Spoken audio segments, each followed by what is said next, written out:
ओम गणपते नमः ओम गणेशाय नमः।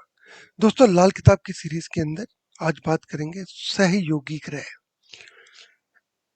सहयोगी क्या होता है? अलाइज क्या होते हैं? जब कोई ग्रह अपने स्थिर घर का स्थानांतरण यानी कि दूसरे ग्रह के घर के साथ करता है तो उसे सहयोगी ग्रह कहा जाता है। जैसे मान लीजिए फोर्थ हाउस का जो लॉर्ड है वो मून है और 10th हाउस का लॉर्ड शनि है। अगर शनि फोर्थ हाउस में आ जाए और चंद्रमा मून 10th हाउस में चला जाए तो ये एक दूसरे के सहयोगी ग्रह हो जाएंगे। दोनों ने अपना राशि परिवर्तन किया है और ये एक दूसरे को सपोर्ट करेंगे। अभी एक दूसरे के दुश्मन नहीं रहेंगे। धर्मी ग्रह। धर्मी ग्रह क्या होता है?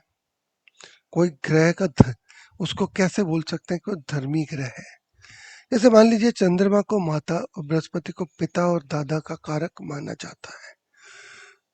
जनरली कोई भी व्यक्ति अपनी माता पिता के साथ अन्याय नहीं करना चाहेगा, चाहे वो पापी हो, क्रूर हो।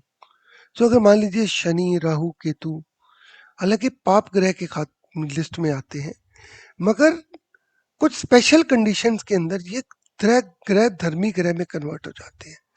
मान लीजिए फोर्थ हाउस के अंदर राहु और केतु ये प्लेनेट धर्मी हो जाते हैं, क्योंकि राहु चंद्रमा के घर में गया है। राहु और केतु पापी ग्रह हैं। अगर राहु फोर्थ हाउस में गया है तो ये माता का नुकसान नहीं करेगा। केतु फोर्थ हाउस में गया है तो ये माता का नुकसान नहीं करेगा। ये अपनी मदर के कंट्रोल में रहेंगे और ये ग्रह धर्मी हो गए। हालांकि जो वैदिक एस्ट्रोलॉजी है वो इन दोनों घरों को उस कंडीशन में उनकी खराब मानती है कि घर खराब हो जाएंगे, मगर लाल किताब बोलती है कि राहु केतु वहां पे नुकसान नहीं करेंगे। शनि अभी 11th हाउस में जाता है तो बृहस्पति के साथ होने पे शनि धर्मी हो जाता है। बृहस्पति के साथ किसी भी भाव में शनि हो तो वो जो शनि है वो धर्मी हो जाता है।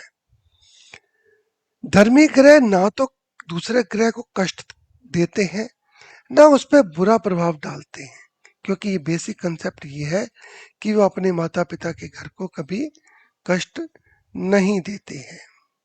तो ये है धर्मी ग्रह। स्थायी कारक ग्रह, परमानेंट सिग्निफिकेटर प्लैनेट्स। कारक भाव अपने ही सिग्निफिकेटर घर में बैठा हुआ ग्रह, उसको हम हेल्दी स्टेट, साउंड स्टेट, स्वस्थ स्थिति वाला ग्रह मानते हैं। उसके शुभ और अशुभ प्रभाव को रोका नहीं जा सकता। जैसे मान लीजिए चंद्रमा फोर्थ हाउस में, सूर्य फर्स्ट में, मंगल तीसरे आठवें में, शनि आठवें 10वें में, कोई प्लेनेट ये जो है ये इन घरों के अंदर जाके बैठ जाते हैं तो ये साउंड है, ये अच्छे हैं और इनके रिजल्ट को आप रोक नहीं सकते।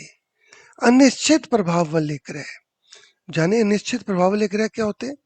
जब कोई प्लेनेट अपने निर्धारित घर, सिग्निफिकेटर घर को छोड़ के दूसरे के घर में जाके बैठता है तो ग्रह संदिग्ध, अनिश्चित प्रभाव वाला ग्रह बोलते हैं।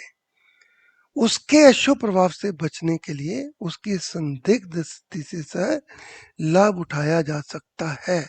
मान लीजिए शनि थर्ड हाउस में जाके बैठ गया तो अभी आपको पता नहीं कि उसके रिजल्ट क्या रहेंगे, तब उसकी हम रेमेडी कर सकते हैं।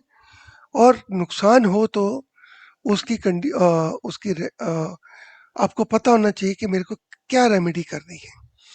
स्थापित ग्रह, कोई भी ग्रह तब स्थापित कहलाता है जब वो अपना प्रभाव देने में पूरी तरह सक्षम हो, यानी कि किसी शत्रु या अन्य ग्रह से आस्पेक्टेड ना हो, किसी शत्रु ग्रह से उसकी युति ना हो, उच्च नीच राशि में कोई शत्रु ना हो और वो सूचक घर के अंदर हो, तो वो ग्रह स्थापित हो गया, यानी कि आपको रिजल्ट अच्छी तरह दे सकता है।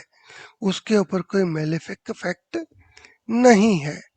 तो दोस्तों, ये तो था आज के लाल किताब की सीरीज का बाकी अगली वीडियो में आपका दिन शुभ रहे।